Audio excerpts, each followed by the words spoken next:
On va revenir au CV. Oui.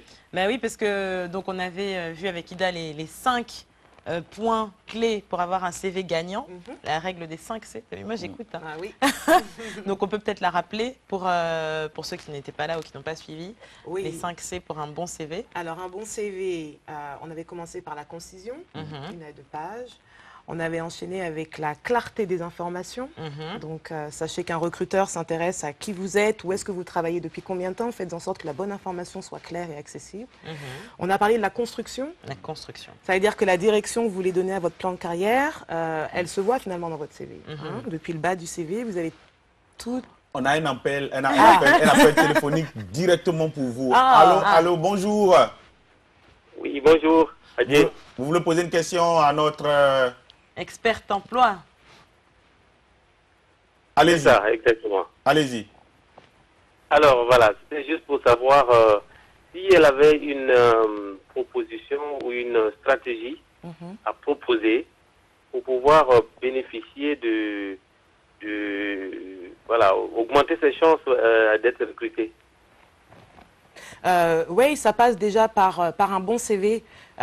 J'en étais à la construction et je pense que pour commencer, il faut que vous soyez cohérent dans la stratégie de recherche. Donc, réfléchissez bien à votre projet professionnel, faites bien un réservoir de vos compétences et assurez-vous que celles-ci soient transférables et en adéquation avec le poste.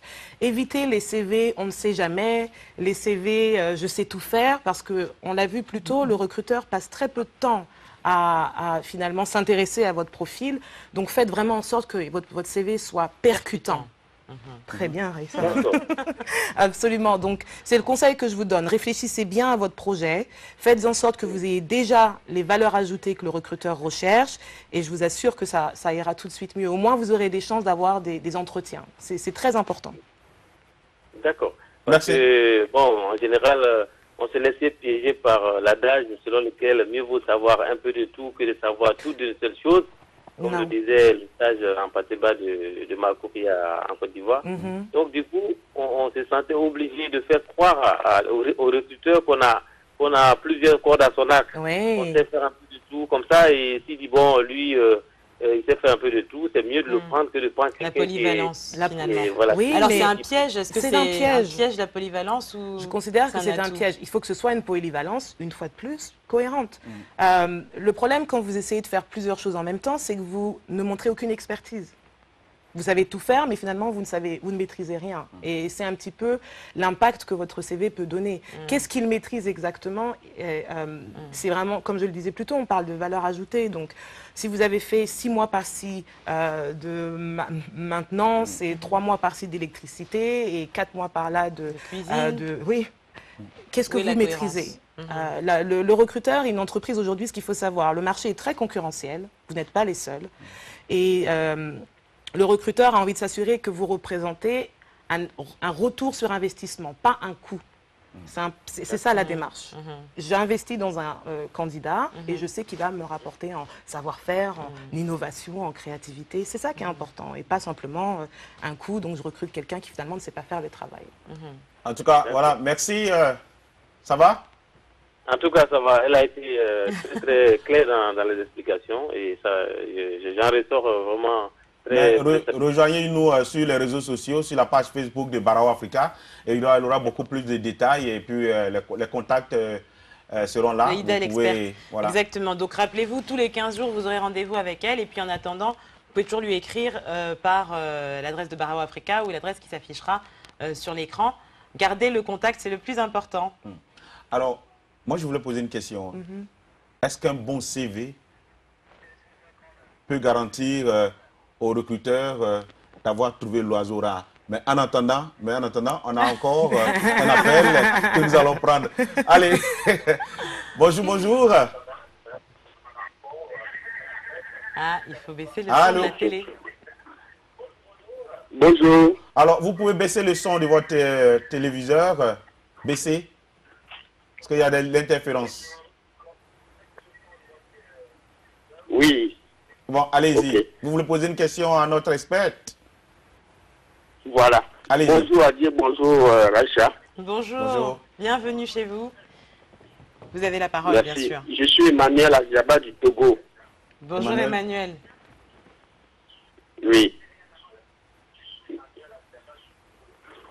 Emmanuel, je rappelle qu'il faut vraiment baisser le son de la télévision, sinon on a un retour et malheureusement, comme on n'a pas beaucoup de temps, ça ne passe pas bien. Ok. On vous écoute. Allez, posez votre question.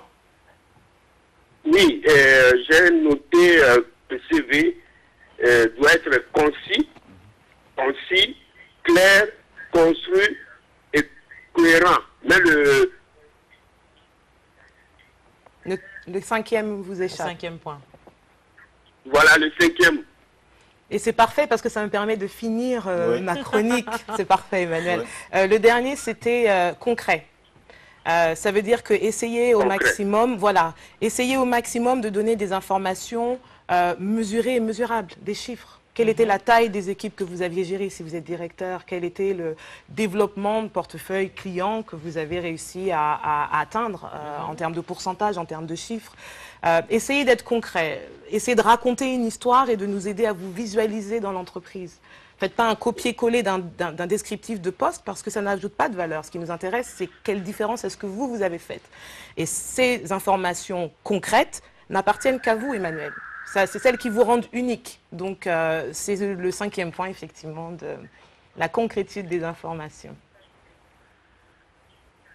Ça va? Allez. Oui, alors en tout cas... Merci. Le deuxième point. J'ai encore 2 points. Le deuxième point concerne la taille du CV. Vous aviez dit que le CV ne doit pas être trop détaillé, mais parfois, dans la demande des recruteurs, on nous demande des CV détaillés. Dans ce cas, est-ce qu'on est obligé... Détaillé, ça ne veut pas dire 6 pages, nécessairement. Détaillé, et je parlais de concrétude. Si vous arrivez à trouver une manière concise de donner une information concrète, il n'a pas besoin d'être très long, votre CV, finalement. Donc, détaillé, ça ne veut pas nécessairement dire qu'il faut faire des longues phrases et qu'il doit prendre 9 pages. Vous pouvez très bien faire un CV qui est très concret et qui donne du détail et du contenu en 2 pages. C'est tout à fait possible. Mais il faut dire aussi que pour arriver à masteriser un CV, il faut la pratique aussi. Hein. Il faut de la pratique, oui. Nous, on est dans le recrutement depuis longtemps. Ça prend du temps et c'est pas facile de parler de soi. Oui. Et de Vous mettre êtes en avant les atouts absolument, c'est ce qu'il y a de plus difficile. Donc, il faut demander les services d'un coach professionnel. Je pense qu'il ne faut pas hésiter. C'est une approche qui est peut-être pas très, qui met pas tout le monde à l'aise ou tout le monde n'a pas l'habitude de faire, mais un coach professionnel va vous permettre de vous aider à prendre du recul sur votre expérience et de mettre en avant les bons savoir-faire. On parle aussi de l'intérêt d'un CV, sportif ou pas sportif. Est-ce que c'est important? Est-ce que ça a un impact sur... les loisirs, tu veux dire? Oui, le loisir. Moi, je pense que ça a un impact, pardon, mais bon, il ne faut pas nous dire « j'aime lire ». Ou j'aime voyager. J'aime voyager. Attention, il me semble qu'Emmanuel avait un 2e point, hein. Encore un 3e point. Il est parti, Emmanuel, d'accord, très bien.